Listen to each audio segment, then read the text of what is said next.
벤자민 버튼의 시간은 거꾸로 간다. 스콧 피츠제럴드.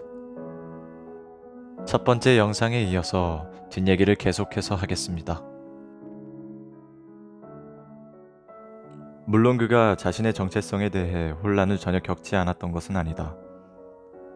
남들보다도 더하면 더했지 덜 하지는 않았을 것이다. 벤자민이 백과사전을 즐겨 읽었던 것은 어쩌면 자신의 정체에 대한 실마리를 찾을 수 있지 않을까 하는 마음에서였을지 모른다. 그러나 백과사전의 어느 대목에서도 벤자민은 자신과 같은 사례를 찾아볼 수 없었다. 이 시기에 벤자민 버튼의 유일한 벗은 그의 할아버지였다. 할아버지 또한 다른 이들과 마찬가지로 처음에는 벤자민을 경계하였지만 차차 마음을 열고 벤자민과 함께하는 시간을 즐기게 되었다. 이들은 나이도 다르고 경험의 깊이도 너무 달랐지만 마치 오랫동안 사귄 벗처럼 보였다. 오후 내내 흔들 의자에 나란히 앉아 지루한 일상과 덧없이 흘러가는 시간에 관해 이야기를 나누고는 하였다. 벤자민은 대학이 껄끄러운 부모님보다는 할아버지에게 훨씬 더 편하고 친근한 감정을 느꼈다. 남도 아닌 친자식에게 어색함을 느끼기는 벤자민의 부모님 또한 마찬가지였다. 로저 버튼은 벤자민을 혼내거나 강압적인 명령을 하면서도 시라는 호칭을 붙여 벤자민을 부르고는 하였다. 아버지의 성화에 못 이겨 또래의 아이들과 어울려 보려 노력을 해보았지만 쉽지는 않은 일이었다. 특히나 축구 같은 과격한 놀이에는 도저히 끼어들 수 없었다. 노쇠한 몸을 가진 벤자민에게 그와 같은 과격한 운동은 무리였던 것이다. 운동하다 다쳐 골절상이라도 입었다가는 한참이나 고생을 할 것이 분명했기 때문이다. 5살이 되자 로저 버튼은 벤자민을 유치원에 보냈다. 그곳에서 벤자민은 종이접기나 색종이 엮기, 마분지 목걸이 만들기 같은 예술 활동을 배웠다. 그러나 흥미는 둘째치더라도 노쇠한 벤자민이 유치원에서의 활동들을 모두 소화해낼 수 없었음은 당연한 일이었다. 수업 시간 내내 의자에 앉아 꾸벅꾸벅 졸기 일쑤였고 참다 못한 선생님은 벤자민의 부모님을 유치원에 불러 불평을 늘어놓았다. 그리고 덕분에 다행스럽게도 벤자민은 유치원에서 빠져나올 수 있었다. 로저 버튼은 친구들에게 벤자민이 아직 너무 어린 것 같아 유치원에 보내지 않았다며 말하고 다녔다. 벤자민이 12살이 되었을 무렵 로저 버튼 부부는 벤자민이 남다른 아이라는 사실을 아예 잊어버리게 되었다. 벤자민을 처음 만났을 때 그때 느꼈던 당혹감도 좌절감도 혼란스러움도 모두 세월 속에서 희미하게 사라져 가버린 것이다. 아직도 버튼 가문의 루머에 대한 관심을 잊지 않은 몇몇 호기심 왕성한 사람들만이 가끔 이들 부부에게 잊고 있던 사실을 상기시켜 줄 뿐이었다. 12번째 생일이 지나고 며칠 지나지 않은 어느 날 벤자민은 거울을 보다가 자신의 모습에 무언가 변화가 일어났음을 발견하였다. 자글자글하게 주름져 있던 피부에 탄력과 생기가 돌고 있었다.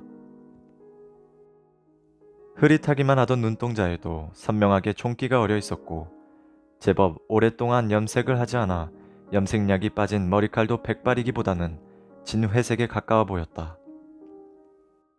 내 눈이 잘못된 걸까? 아니면 실제로 몸에 어떤 변화가 일어난 것일까? 벤자민은 자신에게 일어난 변화가 실제로 일어난 일인지 아니면 혼자만의 착각에 불과한 것인지 확신할 수 없었다. 그러나 더는 허리가 구부정하지 않고 꿋꿋하게 일어설 수 있게 된 것만은 확실했다.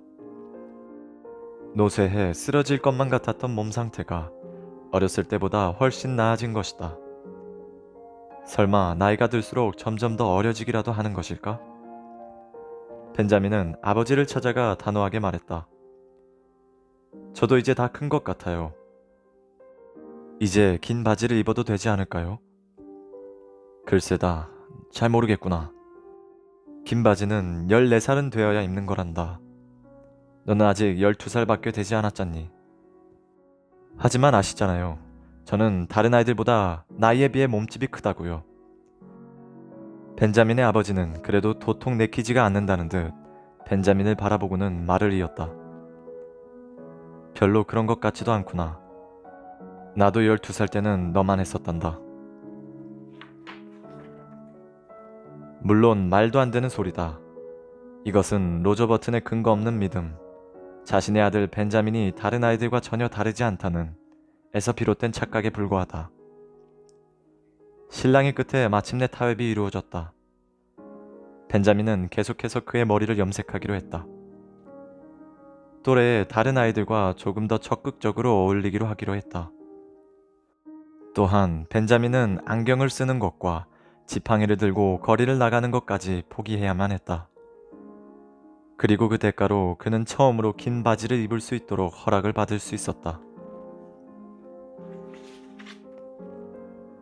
12살 때부터 20살 때까지의 벤자민에 대해서는 따로 언급하지 않고 넘어가기로 하자. 별다른 일 없이 평범한 날들만이 계속되었던 시기였다. 단 18살 무렵에 벤자민에게 일어난 변화와 예일 대학 사건은 특기할 만하다. 그쯤 벤자민의 외양은 이름 먹은 노인보다는 50살의 중년에 가까워졌다. 허리를 꼿꼿하게 일으켜 세워설 수 있었고 머리카락 또한 백발보다는 진회색에 가까웠다. 걸음걸이에는 흔들림이 없었고 힘없이 갈라지던 목소리는 묵직한 중저음의 목소리로 바뀌었다. 그리고 로저 버튼은 드디어 그가 애초에 바랐던 대로 벤자민을 예일 대학에 입학시키려 하였다. 가뿐하게 입학 시험을 통과한 벤자민은 새내기로 예일 대학에 들어가게 되었다. 입학한 지 며칠 지나지 않아 벤자민은 사무처장 하트 씨로부터 호출을 받게 되었다. 사무실에 방문해 수업 일정을 확인하는 것이다. 사무실로 찾아가기에 앞서 그는 거울 앞에 서서 자기 자신의 모습을 점검했다. 머리를 새로 염색할 필요가 있어 보였다. 하지만 이미 다 쓰고 버려버린 것인지 아무리 뒤져도 염색약 통을 찾을 수가 없었고 그는 고민에 빠졌다. 약속 시각까지는 고작 5분밖에 남지 않았다. 어찌할 도리가 없었다. 결국 벤자민은 본래의 모습 그대로 사무실에 가야만 했다. 어서 오세요. 사무실에 들어오는 벤자민을 사무처장이 정중하게 맞이하였다. 댁의 아드님에 대해 물어보려고 오신 모양이군요. 아니요, 사실 제가 바로 벤자민. 만나서 반갑습니다, 버튼 씨. 아드님도 이제 올 때가 된 것 같네요. 벤자민이 사실을 제대로 말할 틈도 없이 하트 씨가 말을 이었고 그 사이를 다시 비집고 들어가며 벤자민은 소리를 버럭 내질렀다. 그게 바로 저예요. 뭐라고요? 제가 바로 며칠 전에 입학한 벤자민 버튼이라고요. 설마요, 농담이시겠죠? 농담이 아니에요. 사무처장이 말을 멈추고는 눈살을 찌푸린 채 앞에 놓인 서류를 힐끗 쳐다보았다. 서류상의 벤자민의 나이는 분명 18살이라 적혀 있었다. 하지만 버튼씨, 벤자민 버튼의 나이는 18이라고 되어 있군요. 어떻게 된 거죠? 예, 그게 바로 제 나이예요. 믿기 어려우시겠지만 제 이름은 벤자민 버튼이고 제 나이는 18살이 분명합니다. 이 얼마나 어처구니 없는 일이란 말인가. 하지만 예일 대학에서 오랫동안 일해왔던 하트 씨가 이런 일을 처음 겪어보는 것은 아니었다. 물론 예전에도 벤자민처럼 늙은이의 얼굴을 하고 입학한 18살짜리 학생이 있었다는 것은 아니다. 말도 안 되는 헛소리를 짓거려대는 사기꾼을 만난 것이 처음 겪는 일이 아니라는 말이다. 사무처장 하트 씨는 재빠르게 그가 할 수 있는 최선의 행동을 취했다. 사기꾼이자 정신병자를 만났을 때 취할 수 있는 최상의 행동 말이다. 하트 씨는 사무실 출입문을 가리키며 엄중하게 말했다. 나가세요. 당장 이 사무실에서 나가세요. 당장 이 학교를 떠나고 코네티컷에서도 아예 사라져버리세요. 이런 미치광이 같으니라고. 믿어주세요. 저는 정말로 18살이라고요. 벤자민이 간절하게 항변했지만 아무 소용도 없었다. 하트 씨는 직접 벤자민을 자리에 일으켜 세우고는 출입문으로 끌고 가서 문을 열었다. 입 다물고 당장 꺼져버려. 그 얼굴로 18살이라니 그게 말이 된다고 생각해? 18? 여기에서 멀리 사라지는 데까지 18분 주도록 하지.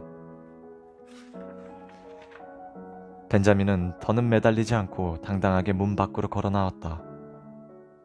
복도에 한 무리의 학생들이 서성이고 있었다. 그들은 이미 안에서 벤자민과 하트씨가 나누었던 대화를 다 들었다는 듯 호기심 어린 눈초리로 벤자민을 쳐다보았다. 몇 발자국 걸어간 벤자민은 뒤돌아서서 다시 사무처장을 바라보았다. 그는 여전히 분노한 표정으로 문간에 서서 벤자민을 바라보고 있었다. 사무처장의 경멸 어린 눈을 똑바로 바라보며 다시 한번 벤자민이 단호하게 말했다. 저는 18살입니다. 복도에 서 있던 학생들의 비웃음 소리를 들으며 벤자민은 그 자리를 떠났다. 그러나 순순히 학교를 떠나기도 쉽지 않은 일이었다. 기차역을 향해 우울히 걸어가는 벤자민의 뒤로 한 무리의 사람들이 쫓아왔다. 무리는 점점 더 불어나더니 급기야 거대한 군중으로 변했다. 이들은 예일대학의 학부생들이었다. 어떤 늙은 미치광이가 나이를 속이고 예일대학에 들어오려 했다는 소문은 일파만파로 퍼져나갔고 그 미치광이를 구경하고 조롱하기 위해 학생들이 몰려온 것이다. 가방도 챙기지 않은 채 교실에서 뛰쳐나온 학생들도 있었고 운동장에도 연습하다가 무리에 합류한 풋볼 팀원들도 있었다. 교수의 부인들도 의복을 제대로 하지 않은 채 품위 없이 무리에 섞여 벤자민을 뒤따라왔다. 이들은 벤자민을 겨냥하여 그의 연약한 감수성을 건드리는 온갖 조롱과 비난을 퍼부었다. 너돌이 유대인인 것이 분명해. 차라리 고등학교에 가보는 건 어때? 아니면 6살 먹은 신동이라고 하지 그래. 여기가 양로원이라도 되는 줄 착각했나 보지.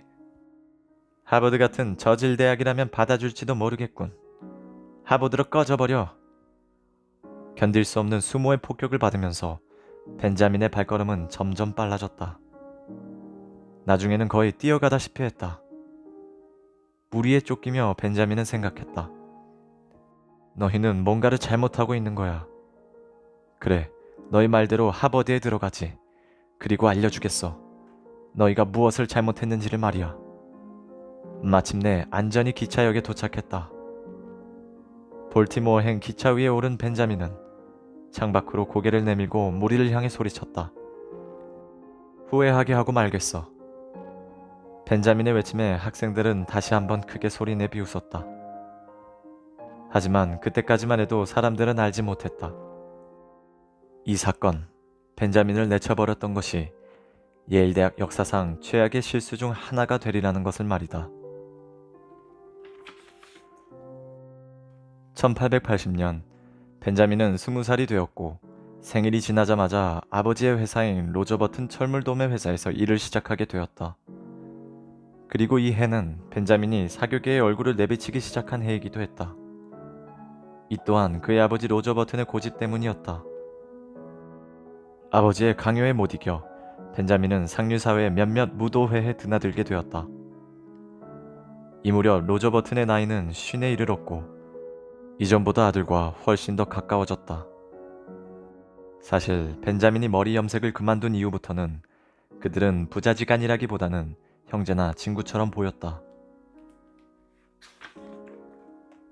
8월의 어느 날 밤, 이들은 함께 마차를 타고 볼티모어 외곽으로 향했다.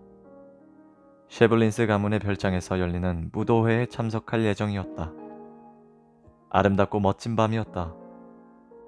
가득 찬 달에서 쏟아져 나오는 달빛이 도로 위를 환하게 비추고 있었다. 뒤늦게 만개한 꽃들의 생기 있는 숨소리는 온 들판을 향긋하게 채워놓았다. 숨통이 탁 트이도록 드넓게 펼쳐진 평야와 밝게 빛나는 밀밭들, 천상의 것과도 같은 아름다움에 벤자민의 마음이 촉촉하게 물들었다. 요즘은 포목점 사업이 잘 나간다고 하더구나. 아름다움에 취한 채 창밖을 바라보는 벤자민에게 로저버튼이 말을 건넸다. 그는 감수성이 뛰어나다거나 미적 감각이 있는 사람은 아니었다. 그가 계속해서 말을 이었다. 하지만 나 같은 늙은이들은 그런 새로운 사업에 대해서는 잘 모르지. 앞으로는 너처럼 활기차고 열정이 넘치는 젊은이들을 위한 시대가 올 거다.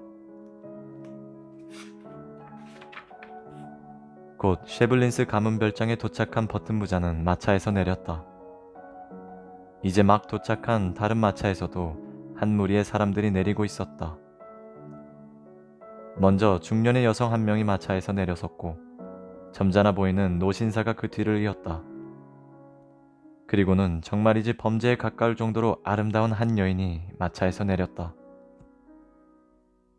그 여인을 보는 순간 벤자민의 온몸에 전율이 일었다.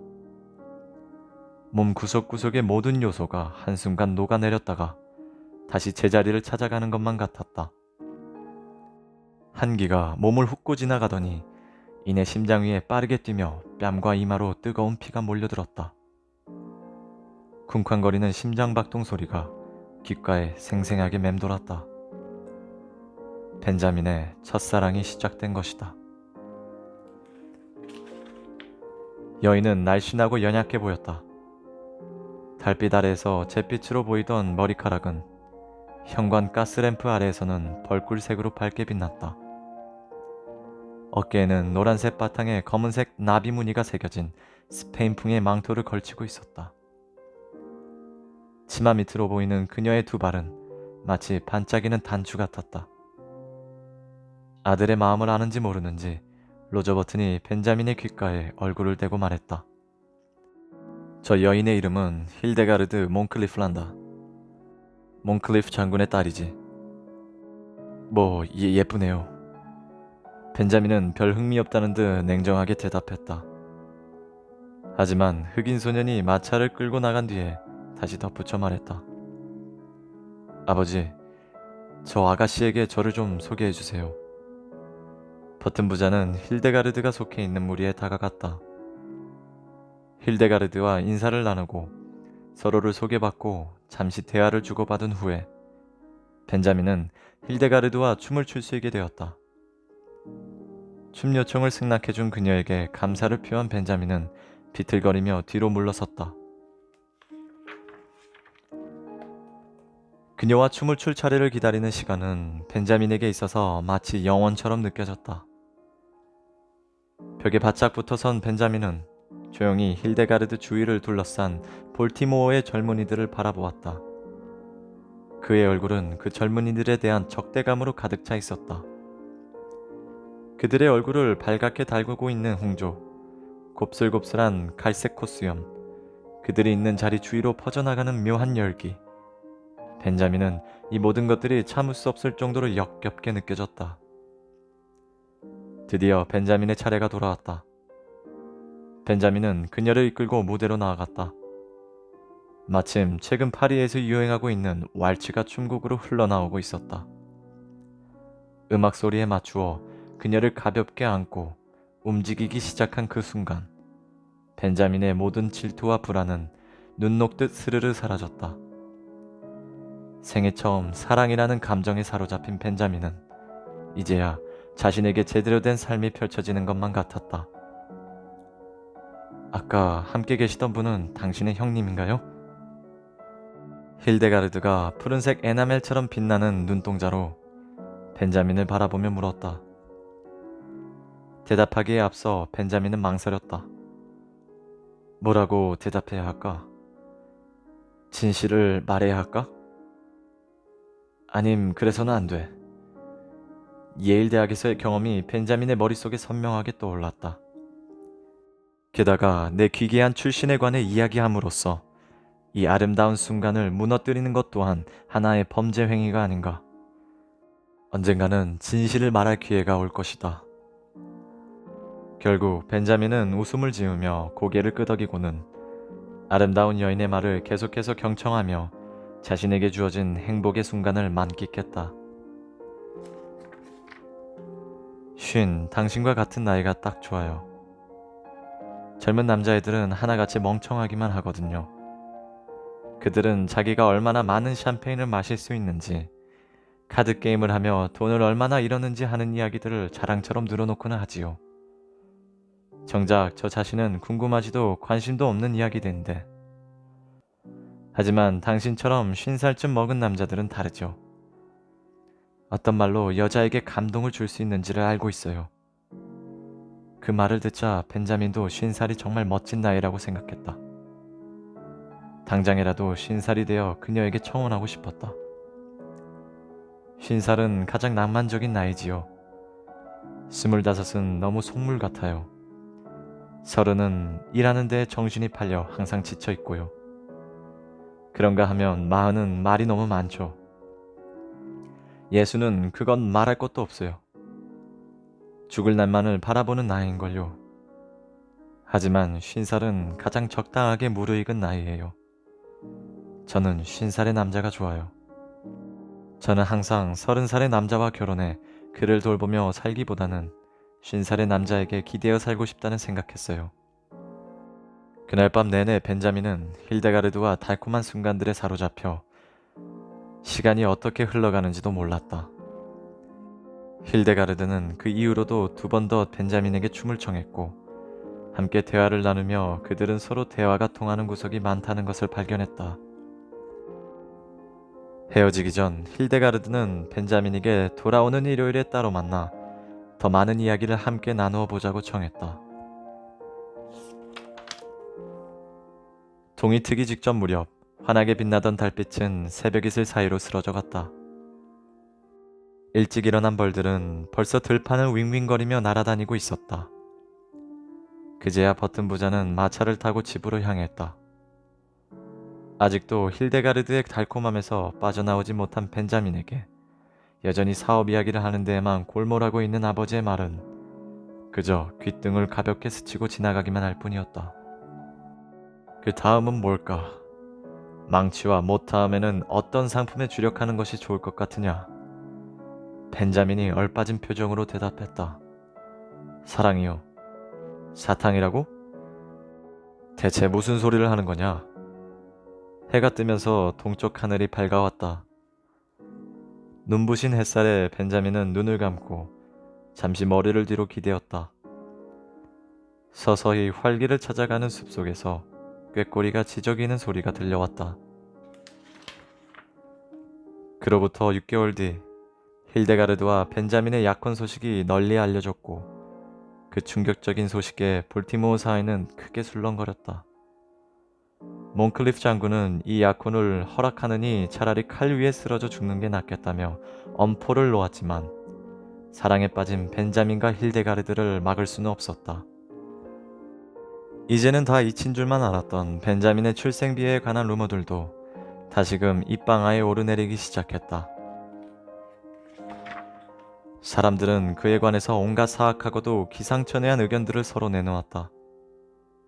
어떤 사람은 벤자민이 사실 로저 버튼의 아버지라고도 했다. 또 어떤 사람은 벤자민이 40년 동안 감옥에 갇혀 있었던 벤자민의 형제라고도 했다. 그가 링컨 대통령을 암살했던 존 윌키스 부스라는 소문까지 있었다. 심지어는 벤자민의 머리에서 작고 동그란 2개의 뿔을 보았다는 사람까지도 있었다. 한 인간지에는 벤자민 버튼에 관한 기사와 함께 기괴한 그림이 실리기도 하였다. 벤자민의 머리를 물고기나 뱀의 몸통에 붙여놓거나 청동으로 된 기계 몸통에 붙여놓은 그림이었다. 이제 벤자민은 언론계에서 메릴랜드의 신비한 사나이로 알려졌다. 그러나 언제나 그렇듯이 진실을 알고 진실만을 고하는 이는 극히 소수에 불과했다. 몬클리프 장군은 사랑스럽고 어린 딸, 볼티모어의 어떤 남자에게라도 넘겨줄 수 없는 딸을 50살이나 된 남자가 빼앗아가는 것은 범죄나 다름없다고 주장했다. 그리고 이는 모두가 동의하는 바였다. 로저 버튼은 아들의 무죄를 주장하기 위하여 신문에다 벤자민의 출생증명서를 실었지만 누구도 그것을 믿지 않았다. 차라리 40이라고 했다면 모를까. 20살이라 하기에는 너무도 깊은 연륜이 벤자민의 얼굴에 숨김없이 그대로 드러나 있었다. 한편 그 모든 반대와 비난과 기괴한 소문과 고난과 역경에도 당사자 2사람의 결심은 흔들리지 않았다. 오히려 이상한 소문이 너무나도 많았기에 hilde가르드는 그의 약혼자에 관한 단 하나의 진실까지도 거짓으로 치부하게 되었다. 50살의 남자는 사망률이 높다는 몬클리프 장군의 말도, 철물도매 사업의 장래가 밝지 않다는 설득도 hilde가르드의 굳은 결심을 흔들릴 수는 없었다. 그리고 마침내 hilde가르드는 자신의 소망을 이룰 수 있게 되었다. 원숙한 50살의 남자와 결혼을 하고 싶다는 소망 말이다. 적어도 한 가지 면에서는 hilde가르드의 친구들과 몬클리프 장군의 말이 틀렸다. 철물도매 사업은 최고의 호황기를 맞이하였다. 벤자민이 결혼을 한 1880년에서 로저 버튼이 사업에서 은퇴한 1895년 사이에 버튼 가문의 재산은 2배로 불어났다. 그리고 이는 모두 벤자민의 탁월한 사업수완 덕분이라고 해도 과언이 아니었다. 두말할 필요도 없이 볼티모어 사회는 벤자민 버튼 부부를 환영하고 받아들이게 되었다. 몬클리프 장군조차도 이들 부부를 인정하게 되었다. 9군데나 되는 출판사에서 거절당했던 그의 20권짜리 저서 남북 전쟁사를 벤자민이 사비로 출간해 주었기 때문이다. 벤자민도 15년 동안 많은 변화를 겪게 되었다.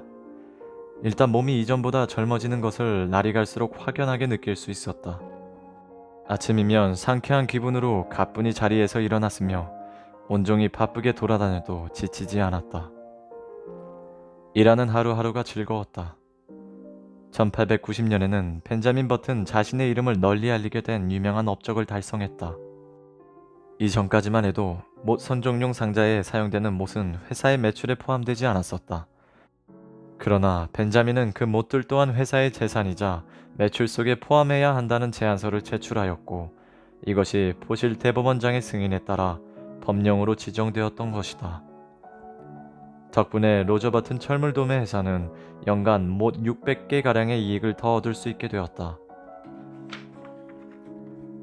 사업의 성공과 함께 벤자민은 점점 삶의 활락적인 측면에 빠져들었다. 활락과 즐거움에 대한 벤자민의 욕망이 날이 갈수록 커져만 갔다. 볼티모어에서 처음 자동차를 끌고 다닌 것도 바로 그였다. 길에서 벤자민을 만나는 사람마다 나이가 거꾸로 먹는 듯 활력과 건강이 넘치는 벤자민을 부러워했다. 로저 버튼이 진즉 이들과의 관계를 회복했기 망정이지. 그렇지 않았다면 그는 말년에 아들의 비위나 맞추며 살아야만 했을 것이다. 하지만 그의 생활이 그저 순탄하기만 했던 것은 아니다. 모두가 부러워했던 그의 삶에도 한 가지 문제가 있었으니 이쯤에서 그 문제에 대해 짚고 넘어가 보도록 하자. 바로 그의 부부관계에 관한 문제이다. 결혼 초기에만 해도 벤자민은 그의 아내 hilde가르드의 아름다움을 거의 숭배하다시피 하였다. 하지만 외면의 아름다움은 모두 언젠가는 사라지고 마는 법. 한때 모든 사내의 선망이 되었던 hilde가르드의 아름다움도 세월이 지나면서 차츰 사그라졌다. 찬란하게 빛나던 벌꽃빛 머리카락은 칙칙한 갈색으로 변하였다. 보석처럼 푸르게 빛나던 눈동자도 마찬가지였다. 이제는 보석이 아닌 싸구려 도자기 같을 뿐이었다. 무엇보다도 가장 큰 문제는 젊었을 적과는 확연하게 달라진 그녀의 성격에 있었다. 그녀는 자기만의 방식을 너무 지나치게 고집했다.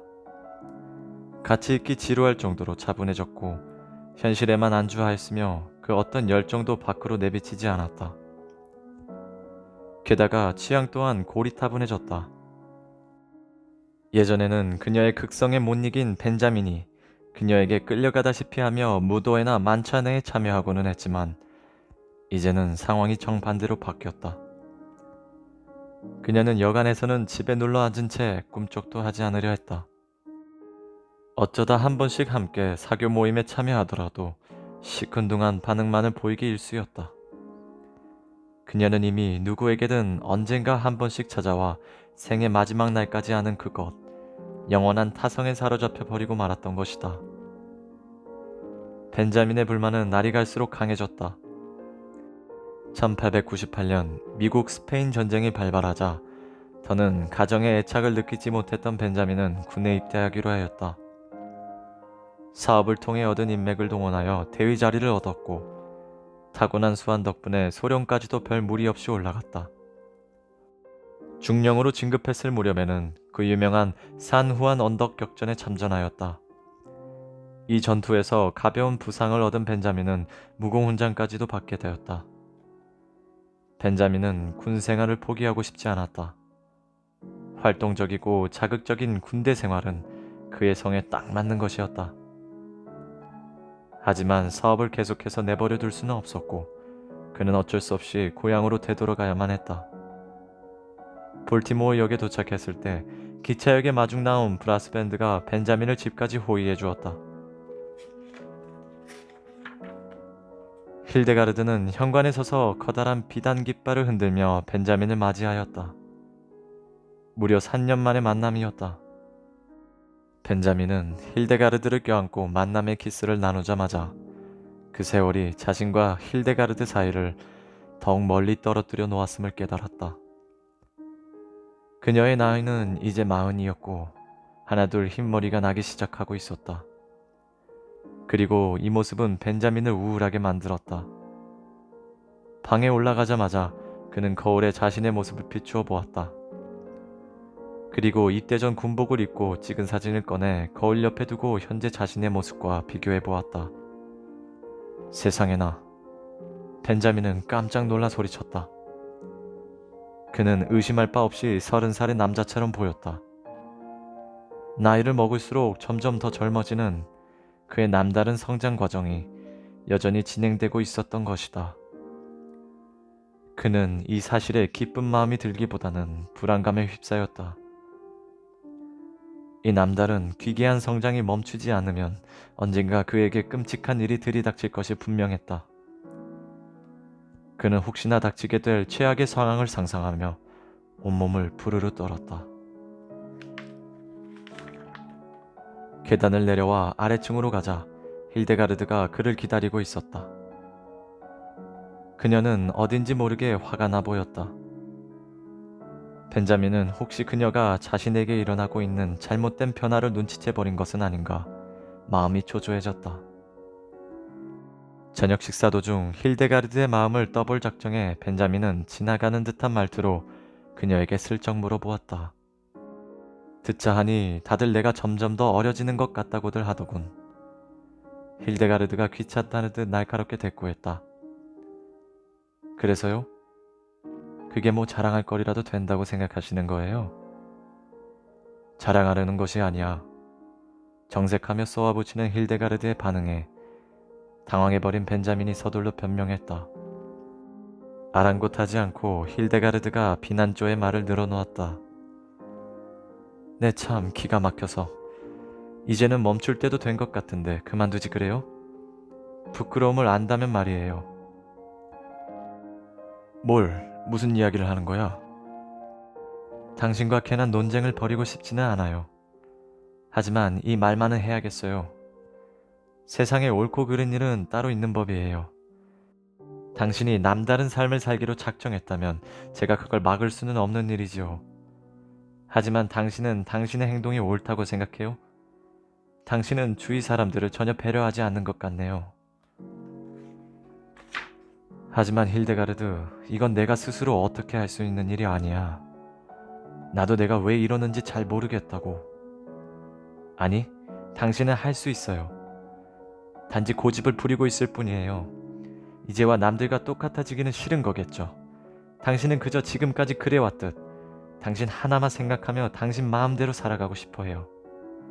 하지만 생각해보세요. 모든 사람이 당신과 같은 방식으로 살아간다면 세상이 어떻게 돌아가겠어요? 더는 이야기를 나누어 봐야 답이 나올 것 같지도 않은 무의미한 논쟁이었다. 벤자민은 아내의 말에 대꾸하기를 그만두었다. 그리고 이때부터 두 사람의 사이 깊은 골이 깊어져 갔다. 이제는 도대체 아내의 어떤 매력이 벤자민으로 하여금 아내에게 끌리게 하였던 것인지조차 의심스러웠다. 설상가상으로 새로운 세기를 맞이할 무렵 향락에 대한 벤자민의 욕구는 더욱 강해졌다. 그러니 아내와의 사이가 갈수록 나빠져만 갔음을 불보듯 뻔한 일이었다. 볼티모어에서 열리는 파티 중 벤자민이 얼굴을 비추지 않는 파티는 거의 없다고 해도 마찬가지였다. 파티에서는 가장 젊고 예쁜 여자들만 골라 함께 춤을 추었고, 상류 중에 새로 데뷔하는 여성치고 벤자민과 한 번이라도 대화를 나누어 보지 않은 여성은 손에 꼽을 수 있을 정도로 드물었다. 반면 그의 아내 힐데가르드는 저주받은 과부처럼 한 구석에 홀로 앉아 거만하게 누구의 접근도 허락하지 않았다. 단지 혼란과 비난이 뒤섞인 눈초리로 남편의 모습을 노려만 보고 있을 뿐이다. 몇몇 사람들은 벤자민과 힐데가르드 부부를 보며 뒤에서 불쌍하다는 듯 수군거리기도 하였다. 사람은 망각의 동물이기에 이들은 20여 년 전 그들의 부모 세대가 이 어울리지 않는 한 쌍의 부부에 대해 했던 말들에 대해서는 새까맣게 잊고 있었다. 저것 좀 봐. 불쌍하기도 하지. 남편은 저렇게나 젊은데 여자는 45은 돼 보이는데 어쩌다 저런 여자에게 묶여서 사는 걸까? 가정에서 안식과 행복을 찾지 못한 벤자민은 밖으로만 나돌아다녔다. 파티에만 열정적으로 참석한 것이 아니라 다양한 취미 생활을 찾아 그에 몰두하였다. 골프를 시작한 지 얼마 되지도 않아 놀라운 실력을 발휘하기도 했고, 특히나 그의 춤 실력은 볼티모어의 어떤 젊은이보다도 뛰어났다. 1906년에는 그는 보스턴 춤의 전문가가 되었고, 1908년에는 머시셔 춤에 통달하였다. 그리고 1909년에는 캐슬워크라는 춤을 선보여 묻 젊은이들에게 선망의 대상이 되기도 하였다. 물론 그의 활발한 사회활동은 사업에도 얼마간의 부정적인 영향을 미쳤다.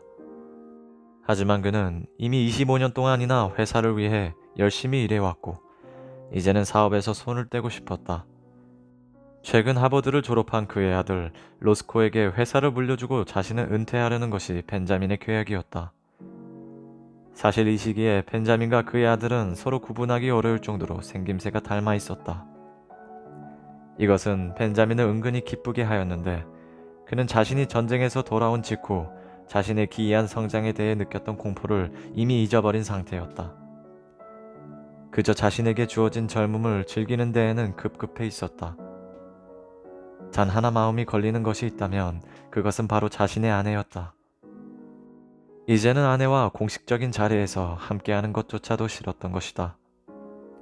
힐데가르드는 이제 쉰이 다 되어 있었고 그녀의 모습을 보며 벤자민은 끔찍한 기분이 들고는 하였다.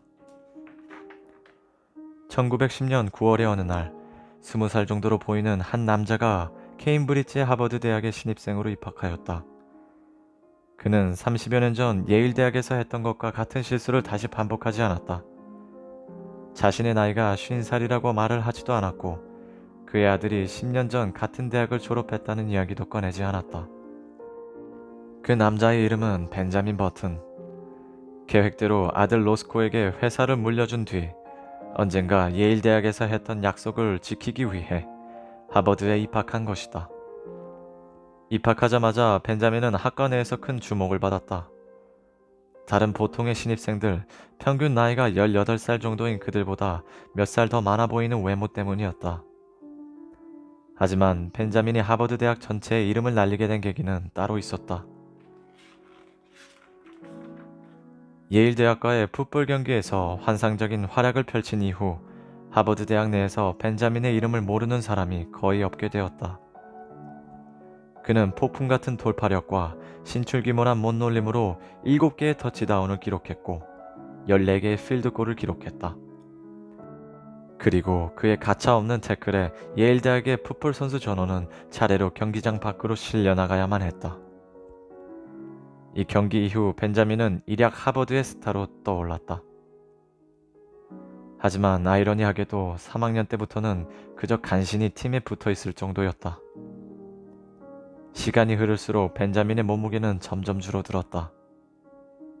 키 또한 작아져 예전처럼 경기에서 큰 활약을 펼치지 못하게 되었다. 벤자민은 더는 터치다운도 태클도 하지 못했다. 그러니 코치들은 벤자민을 경기에 내보낼 수 없었고 단지 라이벌인 예일 대학에 공포감을 주는 상징적인 존재이자 팀의 마스코트로서 벤치에만 앉혀두었던 것이다. 4학년에 올라가서는 아예 팀에 머무를 수조차 없었다. 벤자민의 덩치는 갈수록 줄어들었고 한 번은 몇몇 2학년 학생들로부터 신입생 취급을 받기까지 하였다. 그리고 이 사건은 벤자민에게 큰 충격과 상처를 안겨주었다. 16 정도로밖에 보이지 않는 외모로 4학년 수업을 듣는 벤자민은 신동이라는 별명을 얻기도 했다. 그리고 벤자민이 예전의 모습을 잃어가자 친구들도 하나둘 그의 곁을 떠나갔다. 하버드에서의 대학 생활은 갈수록 힘들어져만 갔다. 그러던 와중 벤자민은 세인트 마이다스라는 대학 진학 예비 학교에 대해 알게 되었다. 그곳에 가면 벤자민은 그와 비슷한 덩치를 가진 친구들 사이에서 생활할 수 있을 것이 분명했다. 벤자민은 하버드 대학을 졸업한 이후에 세인트 마이다스에 진학하리라고 결심했다. 1914년 대학을 졸업한 벤자민은 하버드 졸업장을 가지고 볼티모어의 집으로 향했다. 이 시기에 hildegarde는 이탈리아에서 살고 있었고 벤자민은 그의 아들 로스코와 함께 지내게 되었다. 이들 둘은 겉으로 보기에는 그럭저럭 잘 지내는 듯 보였다. 그러나 로스코의 마음 한구석에는 벤자민에 대한 거부감이 자리하고 있었고 벤자민도 그거를 느낄 수 있었다. 벤자민은 로스코가 자신을 쓸데없이 여기저기 돌아다니는 방해꾼으로 여기는 것 같다 생각하기도 했다. 벤자민과 사이가 좋지 않았던 그의 어머니, hildegarde의 영향을 받은 탓도 있었겠지만 무엇보다 로스코는 이미 볼티모어의 유력한 인사가 되어 있었고 벤자민으로 말미암아 자신의 가문에 대한 추문이 퍼져나가는 것을 원치 않았던 것이다. 예전에 벤자민의 아버지 로저 버튼이 그랬었던 것처럼 말이다. 벤자민은 더는 사교계의 여성들이나 젊은 대학생들로부터 환대받는 존재가 아니었다. 그의 주변에는 고작해야 14, 15쯤 되는 이웃 친구들 몇 명뿐이었다. 상황이 이렇게 되자 세인트 마이다스 학교에 대한 벤자민의 열망은 더 커졌다. 결심을 굳힌 벤자민은 로스코에게 세인트 마이다스에 대한 이야기를 꺼냈다. 로스코, 예전에도 언젠가 말한 적이 있지만 나는 대입 예비 학교에 가고 싶구나. 그럼 가시던가요? 로스코가 퉁명스럽게 대답했다. 로스코는 벤자민에 대해서 아무것도 신경 쓰고 싶지 않았기에 그 이야기도 그저 피해가고만 싶었던 것이다. 혼자서는 갈 수가 없어. 네가 데려가 입학을 시켜줘야지. 그럴 시간 없어요. 벤자민이 간절하게 이야기했지만 로스코는 시종일관 무뚝뚝한 대답으로 일관했다. 그리고 못마땅한 눈초리로 벤자민을 바라보며 말했다. 그리고 말이지요. 그래, 솔직하게 한번 말해볼게요. 이제 그 정신 나간 짓 좀 그만하시는 게 어때요? 이제 그냥 좀 정상적으로 좀 사시라고요. 남들처럼 말이에요. 장난에도 정도가 있고 농담에도 정도가 있는 법이에요. 아버지의 장난은 이제 너무 지나치다고요. 웃기지도 않아요. 그러니 제발 정신 좀 차리세요. 벤자민을 거세게 몰아붙이는 로스코의 얼굴이 새빨갛게 달아올랐다. 벤자민은 눈물이 그렁그렁한 눈으로 로스코를 바라보았다. 로스코가 다시 말을 이었다. 그리고 하나 더요. 집에 손님들이 있을 땐 저를 보고 삼촌이라고 부르세요. 로스코라고 부르지 마시고요. 무슨 말인지 이해하시겠어요? 15 정도로밖에 보이지 않는 아이가 제 이름을 그렇게 함부로 부른다면 사람들이 뭐라고 생각하겠어요? 아니, 차라리 이제부터는 항상 저를 삼촌이라고 부르시는 게 낫겠어요. 그래야 익숙해질 테고 실수도 하지 않을 테니까요. 로스코는 말을 맺고도 한참이나 벤자민을 사납게 노려보다가 등을 돌려 그 자리를 떠나갔다.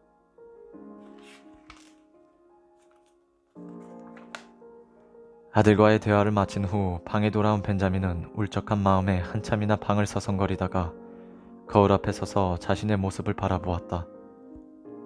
벌써 3달째 면도를 하지 않았지만 얼굴은 말끔하기만 했다. 그가 하버드를 졸업하고 집에 막 돌아왔을 때는 그의 아들로부터 외알 안경을 쓰고 가짜 수염을 턱에 붙이라는 소리도 들었다. 그 순간 아주 오래전 아버지 로저 버튼의 강요에 따라 광대 같은 옷을 입고 다니던 시절이 떠올랐다. 그 시절에 수치심이 되살아났고 가짜 수염이 너무나도 가려웠기에 로스코가 시키는 대로 변장을 하던 벤자민은 결국 울음을 터뜨리고 말았다. 그러자 가여움을 느낀 로스코가 마음을 돌렸고 원숭이 꼴이 되는 것만큼은 피할 수 있었다. 벤자민은 동화책을 꺼내 읽기 시작했다. 비미니만의 보이스카우트라는 이름의 책이었다. 하지만 책을 읽으면서도 벤자민의 머릿속에는 전쟁에 대한 생각으로만 가득했다. 얼마 전 미국이 연합국에 합류했다는 소식을 벤자민도 접했던 것이다. 벤자민은 군대에 복귀해 예전처럼 다시 한번 전장을 누비고 싶었다. 하지만 불행히도 그것은 16은 되어야 가능한 일이었고 벤자민은 이제 그 정도 나이로도 보이지 않을 만큼 어려져 있었다. 그의 진짜 나이인 57도 자격 미달이긴 마찬가지였지만 말이다. 그때 누군가 문을 두드리는 소리가 났다. 집사가 들어오더니 한쪽 구석에 커다란 공식 문양이 찍힌 벤자민에게 온 편지를 전해주었다. 벤자민은 기쁜 마음으로 서둘러 편지 봉투를 열고는 안에 들어있는 내용물을 확인해 보았다. 미국 스페인 전쟁에서 큰 공을 세웠던 장교들에게 전장으로의 복귀를 요구하는 내용이 적힌 편지였다.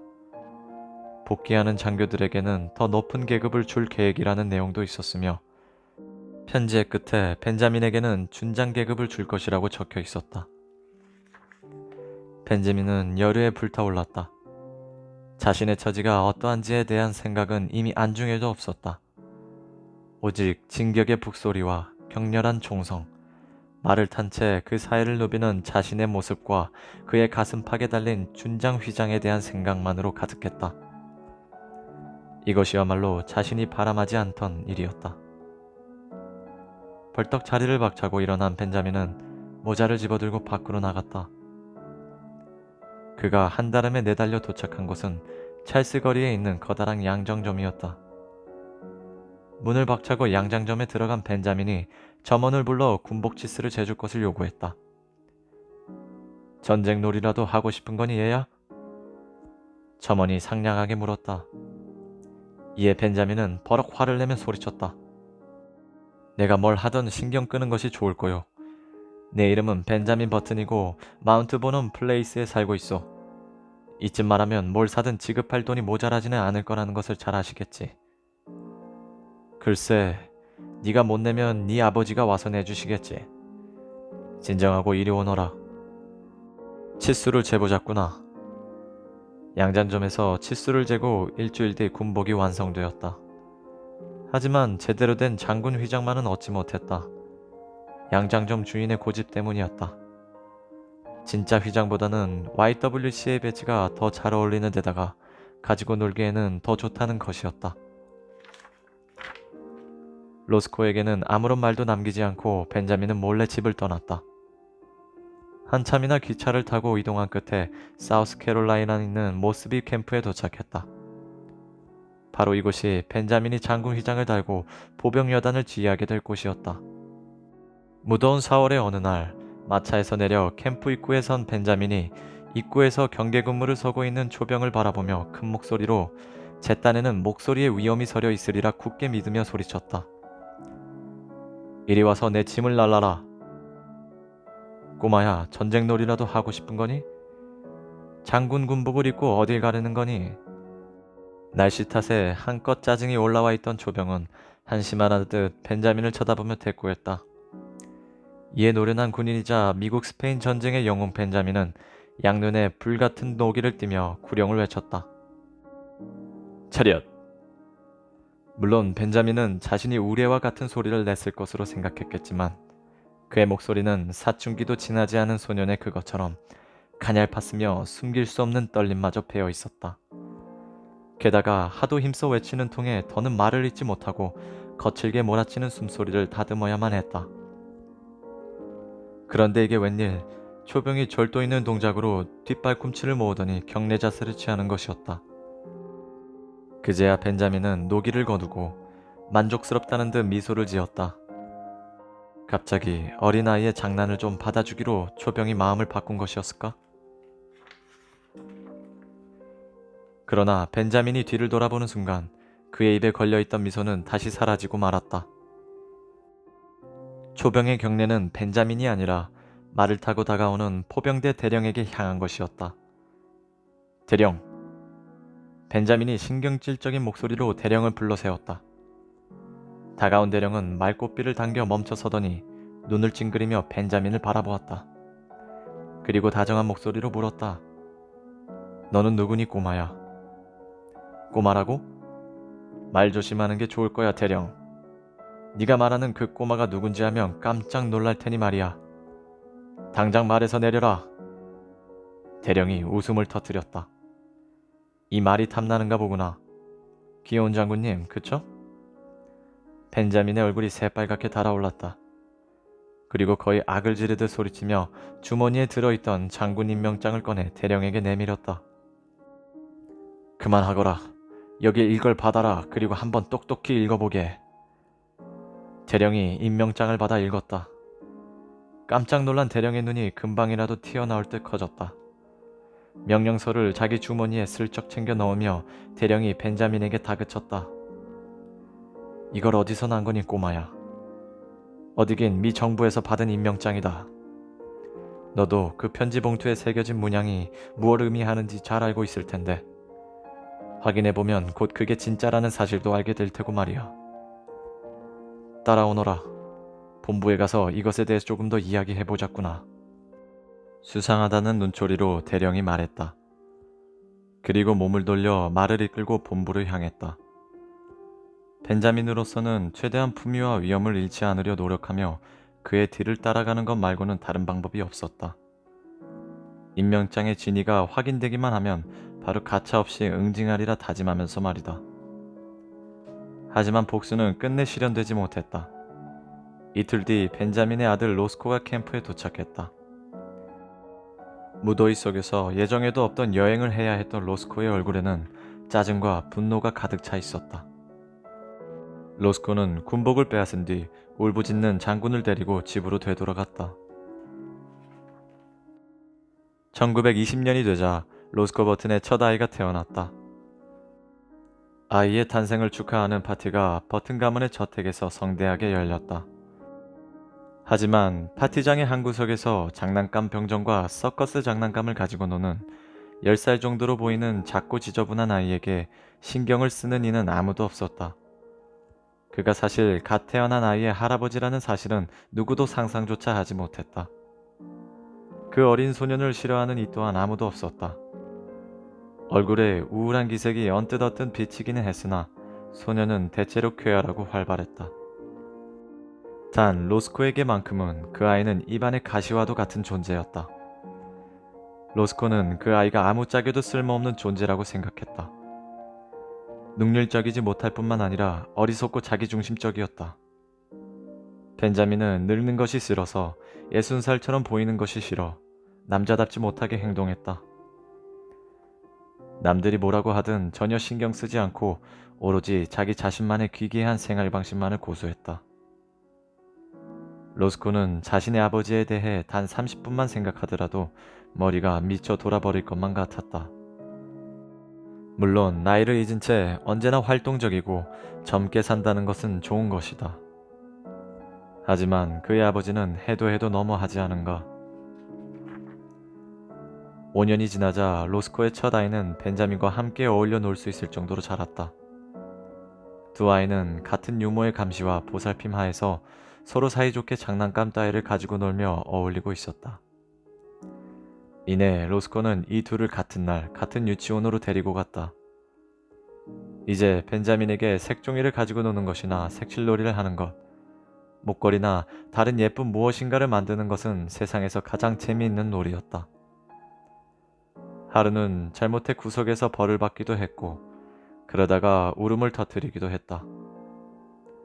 하지만 유치원에서 보내는 시간은 대체로 즐거움으로만 가득했다. 따사로운 햇살이 창문을 통해 쏟아져 들어오고 벤자민이 앉은 자리에서 꾸벅꾸벅 졸 때면 베일리 선생이 부드러운 손길로 벤자민의 헝클어진 머리를 쓰다듬어 주고는 하였다. 로스코의 아들은 1년 뒤 초등학교를 진학하였다. 하지만 벤자민은 그를 따라 초등학교에 들어가지 못하고 유치원에 그대로 머물렀다. 하지만 벤자민은 행복했다. 때때로 또래의 아이들이 나중에 커서 무엇이 되고 싶은지에 대해 이야기를 걸어오면 벤자민의 얼굴에 어두운 그림자가 스쳐 지나갔다. 아마도 어린 생각으로나마 그에게 누군가와 함께 나눌 수 있을 만한 미래가 없음을 알고 있었을 것이다. 아무 사건 없이 그저 곁으로 스쳐 지나가는 하루하루가 되풀이 되었다. 벤자민은 3년째 유치원에만 머물러 있었고, 그렇지만 이제는 너무 작고 어려서 색종이를 무엇을 할 수 있을지도, 무엇을 해야 하는지도 알지 못했다. 다른 아이들은 벤자민에게는 너무나도 컸기에 그는 아이들 사이에서 무서워 숨기 일쑤였다. 선생이 무엇이라고 말을 하든 벤자민은 아무것도 이해하지 못했다. 이해하기 위해 한껏 용을 쓰다가 언젠가부터는 노력을 하는 법조차 잊어버렸다. 결국 벤자민은 유치원을 떠나야만 했다. 그의 유모 나나가 이제 벤자민의 작은 세계의 중심이 되었다. 날이 화창할 때면 벤자민은 나나와 함께 공원을 산책했다. 동물원에 가기도 했다. 나나가 커다란 회색 괴물을 가리키며 코끼리라고 알려주었다. 그날 밤 잠자리에 누운 벤자민은 나나에게 배운 말을 계속해서 반복해 말했다. 코끼리, 코끼리, 고기리. 가끔 나나는 벤자민이 침대에서 점프하며 뛰어놀도록 허락해 주었는데 그건 정말이지 너무나도 재미있는 놀이였다. 침대 위에서 펄쩍펄쩍 뛰면서 매트리스의 반동을 느끼는 것. 그렇게 뛰다가 아 소리를 내면 목소리가 떨리는 것. 이 모든 것이 벤자민에게는 그저 신기하고 즐겁기만 했다. 벤자민은 커다란 지팡이를 들고 전쟁이라도 하듯 크게 소리치며 돌아다니는 놀이도 좋아했다. 싸우자, 이리와 덤벼 라고 외치며 의자나 책상을 탁탁 치며 돌아다니는 놀이였다. 벤자민이 그렇게 소란을 피울 때면 나이 지긋한 노부인들은 혀를 쯧쯧하며 벤자민을 쳐다보았고 젊은 아가씨들은 너무 귀여워 가만둘 수 없다는 듯 벤자민의 뺨에 키스하려 들었다. 그리고 그럴 때면 벤자민은 못 말리겠다는 듯이 수줍게 부드러운 뺨을 내주었고 오후 5시가 되면 나나와 함께 위층에 올라가 나나가 숟가락으로 떠먹여주는 오트밀과 맛있는 이유식을 받아 먹었다. 한때에 파란만장했던 기억들 모두 어린아이의 꿈속에서 사라져갔다. 용감했던 대학 시절도 수많은 여인의 마음을 사로잡았던 젊은 시절의 찬란한 추억들도 더는 기억에 나지 않았다. 이제 벤자민의 세계에는 하얗고 안락한 침대와 나나, 가끔 자신을 보러 찾아오는 어떤 남자가 전부였다. 잠잘 시간이 되면 나나가 태양이라고 가르쳐 주었던 천장에 오렌지색 공이 빛을 잃었다. 태양이 지면 눈이 감기고 서서히 잠에 빠져들었다. 어린 벤자민을 괴롭게 하는 것은 아무것도 없었다. 산후한 언덕에서의 격렬했던 전투가 벤자민의 기억 속에서 사라졌다. 젊고 아름다웠던 힐데가르드에게 청혼했던 그날 밤이 벤자민의 기억 속에서 사라졌다. 로저버튼 철물 도매 회사에서 땀 흘려 열심히 일하던 시절이 벤자민의 기억 속에서 사라졌다. 옛집에서 할아버지와 함께 나란히 앉아 시가를 피우던 평화로운 날들의 추억이 벤자민의 기억 속에서 사라졌다. 이제 벤자민은 아무것도 기억하지 못했다. 마지막으로 먹은 우유가 차가웠었는지 따뜻했었는지 기억하지 못했다. 하루하루가 어떻게 지나갔는지 기억하지 못했다. 그의 침대와 나나에 대한 모습만이 마지막까지 기억에 남아 있었지만 그마저도 머지않아 사라졌다. 그저 배가 고프면 우는 것이 전부였다. 밤낮으로 숨을 쉬는 그의 머리 위로 부드럽게 소곤거리는 소리와 그림자가 스쳐 지나갔다. 희미한 냄새들과 빛과 어둠만이 벤자민이 구분할 수 있는 전부였다. 그리고 마침내는 모든 것이 어두워졌다. 하얀색 침대, 자신을 내려다보는 듯한 흐릿한 얼굴들, 따뜻한 우유의 달콤한 냄새마저도 모두 완전히 사라졌다. 벤자민 버튼이 사라졌다.